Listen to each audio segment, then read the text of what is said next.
बोलो हर हर महादेव।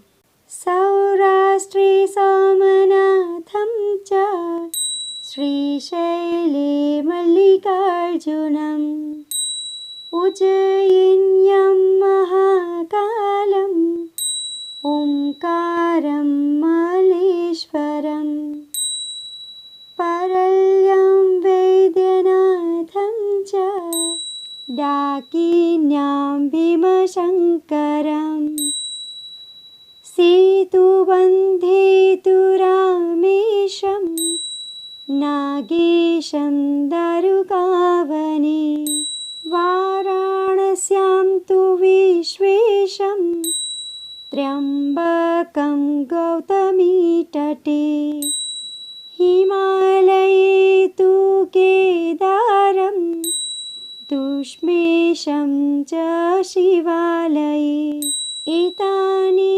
ज्योतिर्लिङ्गानि सायं प्रातः पठेन्नरः सप्तजन्मकृतं पापं स्मरणेन विनश्यति। बोलो हर हर महादेव।